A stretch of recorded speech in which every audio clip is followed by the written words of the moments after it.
In this series, I'll also include an interview with an expert on the history of Ayurveda, where we'll get into the origins of the Vedic tradition, the Vedic religion, the ancient Hindu scriptures, the actual 4 chief collections of the Vedas, the Rig Veda, Samaveda, Yajurveda, and Atharva Veda, of which Ayurveda emerged from. In some of these scriptures, this is where you get numbers like Ayurveda's 4,000 years old or thousands and thousands of years old, as we look into the origins of the text and tradition. So we'll have an expert on the show to really, someone who actually understands the different Sanskrit languages and is familiar with the original text to get into the history, because it is quite fascinating. What I want to share as we get into what is Ayurveda is a personal, just my personal journey with Ayurveda. So in my early 20s, I knew I wanted to study in depth holistic health from an Eastern perspective. And I debated a while between studying Chinese medicine or Ayurvedic medicine. I had actually a bit of background in Chinese language. I'd lived in China. It seemed like a very natural way for me to go. But when I looked deeply into these different paths, what I found was that Ayurveda was so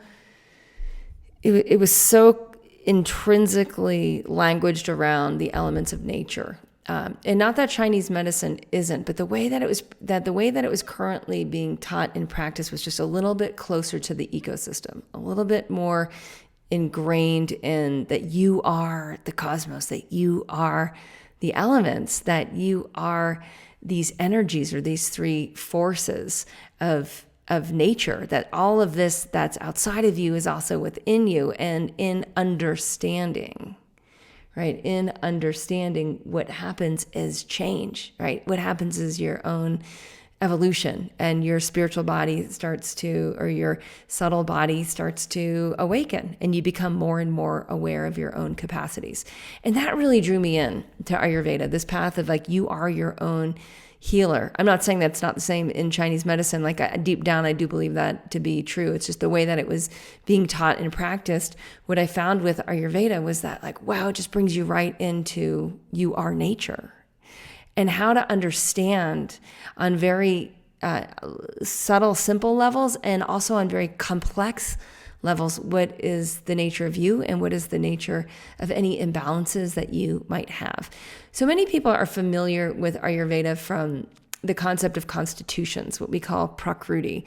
And as we get into the episodes on what is Vata dosha, what is Pitta dosha, what is Kapha dosha, we'll look at those 3 different main differentials in the constitutions. And we'll also look at, what is Vikruti, or what is the current state, or what is currently out of balance. All those things mean Vikruti. And Vikruti is different than your Prakriti. So Prakriti is what is your unique constitution, and Vikruti is what are any imbalances that are currently arising. And the way that we talk about this in Ayurveda is based on the words of nature, is based on the words of these elements, which are concepts, right? So the elements are not like periodic table elements. These elements are concepts themselves. So we have in Ayurveda, as we do in really any holistic medicine, any holistic healing system across time. If we go back to indigenous medicine, what we find is the language of nature. And Ayurveda is no different than that. Where Ayurveda to me is maybe has a slight edge or is really super fascinating is because it was so deeply tied to yoga, to the path of enlightenment, not just the path of spirituality and awakening, but the path of what is your true nature? What is you? What are you as a fully awakened human being? And many people will say that Ayurveda and yoga are different sides of the same coin. And yoga is this path of enlightenment, and Ayurveda is this path of longevity, right? How do you live optimally for as long as you can and become as awake as you can? You've got the whole coin right there. So for me, when I was first embarking on my Ayurvedic journey, I had already been into holistic health for close to a decade. I'd been, shifting my diet, eating a more plant-based diet. I had been dabbling a bit in meditation. I'm 46 now, so back in the day, this stuff wasn't nearly as popular as the standard American diet. And what really pulled me into Ayurveda was the sense that you could heal yourself through understanding your true nature. That you could heal yourself through understanding your Prakruti and your Vikruti, through understanding your constitution and understanding the current situation of imbalances. And that the guidance of a practitioner, just like the guidance of a guru, was more to help point out your true nature. But essentially, you were the one doing the work. So it was absolutely the opposite of Western medicine or allopathy. It was the opposite of, here's the expert. They'll diagnose you, tell you what's wrong with you, and give you a pill and a bill. And that had very much been my experience growing up. I had migraines, I had allergies, I had a lot of sports-related injuries growing up. I was in and out of doctor's offices all the time, all allopathic, none holistic. And I really just had no idea how to interpret the symptoms that my body was giving me. And even the subtler symptoms, the ones that weren't quite the headache, but maybe slight signs of dehydration, maybe the signs of constipation, maybe the signs of, tongue coating, the signs of the luster of my skin being less than shiny and happy, right? The signs of the emotional body, how to read my emotions, how to understand the levels and layers of self in terms of the energy body, in terms of the intuitive body. None of that. I had none of that. And I'm sure many of you who are attracted to this series on Ayurveda or attracted to this podcast have come from a similar background where you didn't get your basic operating system in terms of holistic thrive and how to be your own self-healer. That might not have been part of how you were raised, how to optimize mind, body, spirit into action and be the best you can be, both physically and mentally and relationally and spiritually, right? So if you missed that memo like I did, what happens is you find yourself attracted to not just the wholeness, the whole systemness, the holistic nature of Ayurveda, but you find yourself attracted to the personal empowerment of the healing journey that is also part and parcel of Ayurveda. It's also a huge component of yoga that we study the self, right? Svadhyaya is the term of self-study. Svadhyaya is a huge part of Ayurveda. And the way we start to study the self is with these forces, the 3 doshas, is with the 5 elements, and with the 20 gunas. And I'm going to talk a little bit about what this is, because now we're getting into what is the language of Ayurveda, right? How do we understand what Ayurveda is from the language itself? Because you can't get into Ayurveda too deeply before you start talking about these doshas and you start talking about these constitutions, the Prakruti, the current state, the Vikruti. And soon you'll hear words also like ama, which is that which is undigested. Some of these concepts have parallels in allopathy and Western science and Western thought, and some don't. Like ama doesn't have a direct parallel. We don't have good language for it. But the 3 forces we do, the force of Vata, this is the force of movement expanding in space, where time and space become synonymous. Time is the distance traveled across space, and space is constantly expanding. And this is the concept of Vata. And we'll get much more into that in the What is Vata Dosha episode.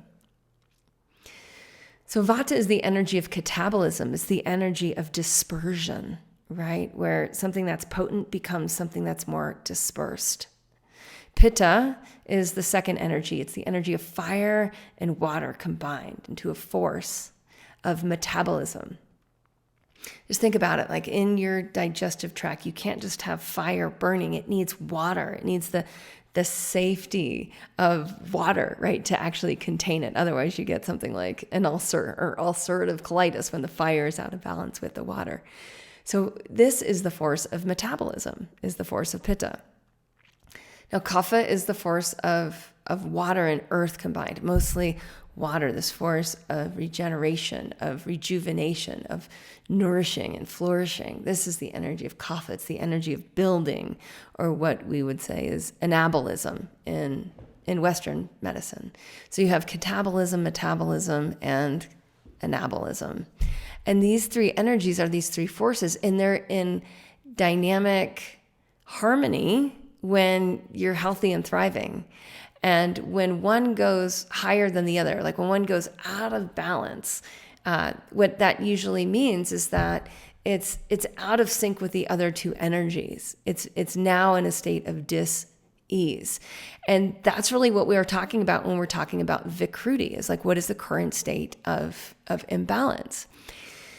Now, what's tricky, I talk a little bit about the Ayurvedic quizzes, and what's a little tricky on the Ayurvedic quizzes, and this is where having a practitioner or studying in the Living Ayurveda course with me is really super helpful, is often we can't answer the questions accurately, right? So say we're overweight and depressed, we might assume we're kapha, because kaphas look like they have a bulkier body and their emotions are heavy and dense. But if you're overweight, that is actually a dis-ease of kapha, right? It's in the Vikruti part. It doesn't mean that your constitution, your prakruti, is kapha.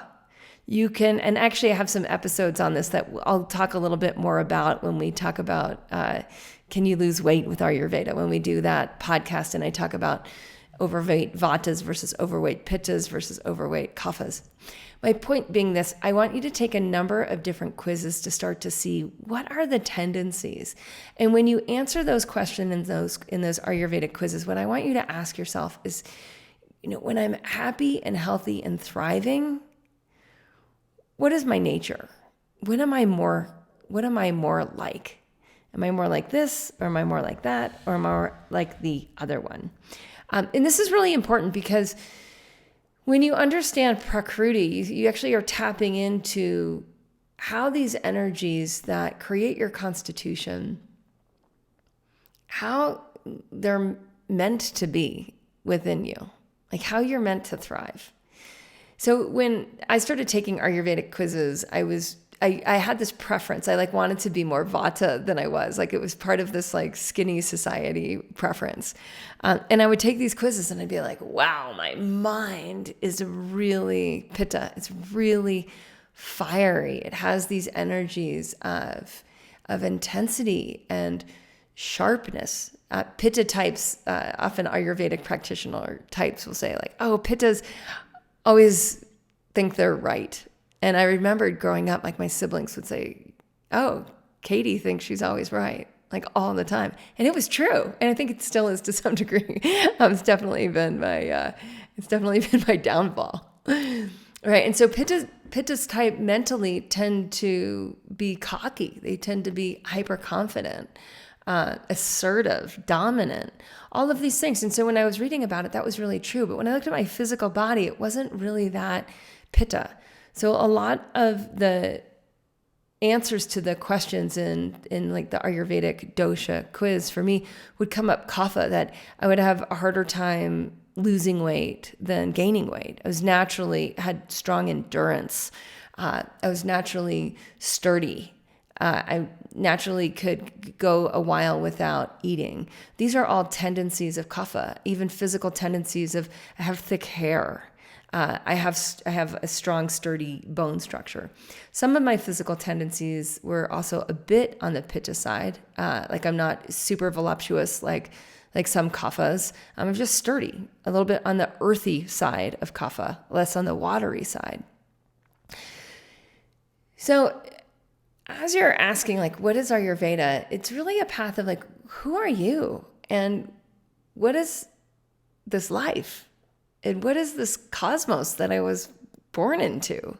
And can I know it from a sense of the energies, the forces? Can I know it from a sense of the elements? Can I awaken who I am by understanding the 5 elements that are all part of me, the 3 doshas that are all part of me, all active in every cell are 5 elements and 3 doshas. What is more dominant though in me? What are the components of these elements and forces that have a little bit more than less than in me, because that is my constitution. And then what is the nature of the imbalances that I currently have? So if I'm currently overwhelmed and scattered, that's a sign that Vata is in a Vikruti state, as Vata is out of balance. I was just talking with a friend who's he's the head of the ski patrol at our local mountain. And he was like, oh, I get so skinny this time of year. So his body has a hard time maintaining weight because his energy is dispersing, because he's outside in winter. I don't even know how many hours a day. My guess is 10.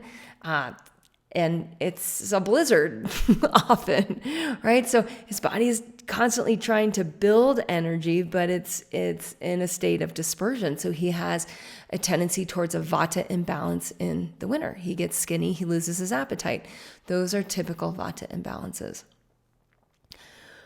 What I hope to excite in you in this show is that you can know the intimacy of yourself, of your unique constitution, your unique prakruti, both in the manas prakruti, in your mental prakruti, and also in your dosha prakruti, or your bodily constitution.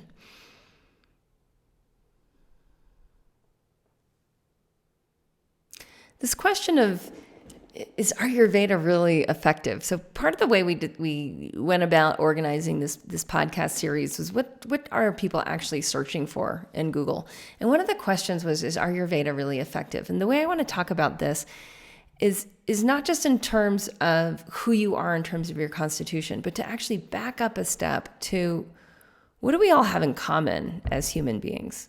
If we look into Ayurveda as the study of the cosmos, the study of life over time, and then the study of you fit into obviously a much larger spectrum of human beings. And if we look at human beings as primates on planet Earth, how we evolved with this planet, right? We evolved with the elements of this planet, the earth, the concept of solidity, of the nourishment of the soil, right? Structure, stability, groundedness, the concept of water, which is cohesion and fluidity and support, the concept of fire, which is transformation, which is light, which is directionality, the concept of air, which is movement, coordination, the concept of ether, which is expansion into pure potentiality, into deep space, right? We have these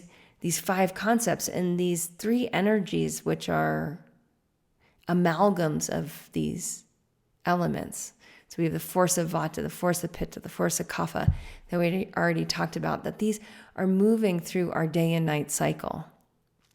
And that these forces are stronger during different times of day than others. And so much of Ayurveda, much of the modern wisdom of understanding preventative medicine and how that taps into this ancient wisdom is we get all these little cues from modern medicine and circadian rhythm. And when we look back into Ayurveda, what we find is that the simple dinacharya, the simply daily cycle, aligning to the daily rhythm of the energies, is that the daily habits of Ayurveda prescribed in these ancient scriptures, that these daily habits are in sync with the natural energies that are arising. So what you do when matters. It's not just what you do matters, it's when you do it. So when you sleep matters, when you eat matters, when you poop matters, when you meditate matters, when you socialize matters, when you do deep concentrated work. All of this can be much more deeply aligned. When you're aligned to the energies and the rhythms of the cosmos, you live your life in aligned. So much to me of Ayurveda is actually aligned to action. You know yourself, you know this cosmos, and soon you start to line these 2 things up and take aligned action. And when you do, you experience ease. When you do, you experience flow. You experience a state of higher consciousness. You experience the ability to do more and to be more. And when you do, you experience what it's like to be in sync, right? And so when we look at what is disease from an Ayurvedic perspective, so much of what I see it as is what is out of sync. How is the nature of the cosmos and your nature not lined up? Like not lined up for aligned action. So the question of, is Ayurveda effective? Well, of course it's effective to line up. And this is where we see massive breakthroughs as people start to understand themselves, right? Ayu, life, Veda, to study. What is this life? Who am I? What is the cosmos? If I can start to understand it. And these words in Sanskrit, the Vata, Pitta, Kapha, there's a zillion words in Sanskrit with Ayurveda. And there's a level of complexity and there's a level of transmission in understanding the Sanskrit. But for those of you who don't really want to go there, just like, what is your experience of earth? What is your experience of sky or the heavens? What is your experience of water, of fire? What is your experience of air or wind? Like, where are you in your experience of nature? And if you find like, I'm really super disconnected from nature, then that's really where the path of Ayurveda begins. It's like, let's get you back connected to that you're a human being that evolved on this planet. And then you have this ancient history. You have all of the physical bodies that came before the human body that also were part of the mammals, that also aligned to the day-night cycle. And some mammals didn't, like your cat did not. Your cat is nocturnal, right? But as a primate, what is the history of primates with these energies? And what we find is that these rhythms of going to bed early, going to sleep soon after it gets dark, waking up before the dawn, eating only during daylight hours, these very basic principles, hydrating and pooping upon arising in the morning so that you don't carry waste into the day, allowing time for meal spacing so that your digestion can rest, so that you can go into deeper levels of absorption and energy efficiency. Now in the modern era called intermittent fasting, right? That these are all part of the basic teachings of Ayurveda. Also part of the basic teachings of Ayurveda are the stages of life from preconception through death. Like they go way, way into your early phases, like your pre-cellular life in terms of the energies and the prakruti and vikruti of your parents. Right? What were the cells that created your first cell? And then what changes in these energies and these different stages of life? Kapha stage of life is conception through childhood. Pitta stage of life is the teen years, early adulthood through full maturation and life purpose work. Vata stage of life is the elderly phase of life, which is becoming longer and longer.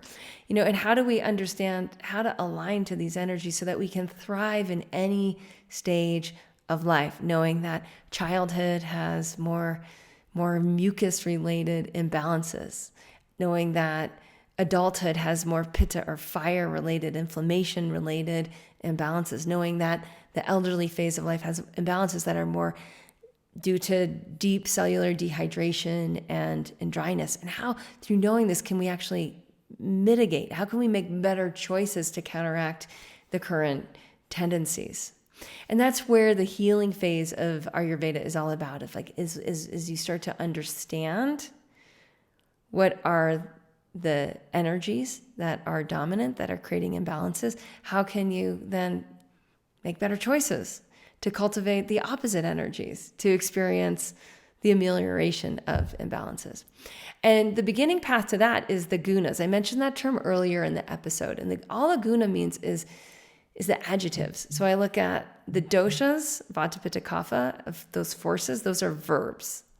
The 5 elements, earth, water, fire, air, ether, those are nouns. And then the 20 gunas, is it hot or is it cold? Is it heavy or is it light? Is it moist or is it dry? Is it sharp or is it soft? Is it rough or is it oily or smooth? These are the descriptors. These are the gunas, the characteristics, the adjectives. So we have the doshas are verbs, we have the elements are nouns, and then we have the characteristics are the adjectives. And this is the most basic language of Ayurveda. So say, for instance, my child comes home from a gymnastics meet and she sounds stuffy and she's clogged up, and I look at her tongue and it looks heavy, like there's a thick coating of mucus, and she seems lethargic, right? I know that there's imbalances that look like kapha, that look like water and earth related imbalances, the imbalances of excess moisture, right? And I can hear it in her sinuses, I can see it on her tongue. But then if I look back into preceding actions, I can say, well, has her energy been more dispersed? Has she been more overscheduled? Has she been out of the house more than in the house? Out of the home versus in the home. And if that's true, then I know that vata, the energy of dispersion, right, the catabolism, the catabolic energy, is dominant. So she has kapha, but underneath that kapha imbalance is a vata imbalance. And this is how Ayurveda, it's like, it seems really simple, but the more you understand it, you're able to read this stuff just intuitively, intrinsically. Okay, she needs to be more in the home, and we need to promote the digestion of the mucus, maybe some hot ginger tea, maybe cutting down on sweet taste and amplifying more of the taste of pungent and astringent, which might look like she likes carrot curry coconut soup. So that might be a better choice, right, in the next day or two. Like, how do we transition her diet more towards these tastes which will dissolve the mucus? But then underneath all that, right, she needs to be home before she really gets sick, right? We need to get her home. So I might do very simple vata pacifying practices, like have her we have a steam shower. If you have a bathtub, like have them take a hot bath and rub oil on their bodies. And I'll still do this. She's going on 12. I'll still do this for her. Like, rub as much oil into her body. Get that grounding, home, mama-infused energy into her cells. So the question of, is Ayurveda effective? I mean, ask anyone who understands it. And just notice the transmission. Because what happened when I started studying Ayurveda was that I started to know myself. I started to be able to heal diseases, go on a deep healing journey. I got rid of my migraines. I got rid of my allergies. I got rid of excess weight. I mean, the list goes on and on and on. But more than that, I got rid of self-loathing, typical like modern Western female Gen X self-loathing, like raised in a culture that didn't accept my body, that made fun of my body. I was able to digest that and process that. And this is, to me, so much of what Ayurveda is it brings you home to you. It brings you home to the cosmos that created you. It gives you the language to understand who you are and what is this life. All right, so that's just a brief introduction to what is Ayurveda. I want you to take some dosha quizzes. My favorite one is at yogahealer.com/DOSHA, dosha. And this is you'll see that it's hosted by Banyan Botanicals. And it's my favorite because it really helps you get into both the Prakruti and the Vikruti. So that's where I'm going to leave you. And in the next episode, we'll get into what is Vata dosha. And the one after that, what is Pitta dosha? And then the one after that, what is Kapha dosha? So you can start to understand. I recommend listening to all of them, regardless of what your constitution is, because the whole idea is like you need to understand all of the forces. You need to understand all 5 of the elements. And eventually, you'll figure out the language of all 20 of the Gunas, and that'll give you the structure of understanding what is Ayurveda. All right, and for those who really want to study Ayurveda, that's why I teach the Living Ayurveda course. I've taught it every year since 2007, and there's never been a better time to actually enroll in it because you'll get right into our prep work for that. You'll get into the Yogi Detox. You'll get into Body Thrive for a full half year before Living Ayurveda actually begins, so you get grounded in Dinacharya. To learn more about that, go to yogahealer.com/AYURVEDA. All right. On with the show. Again, this has been Cate Stillman with yogahealer.com.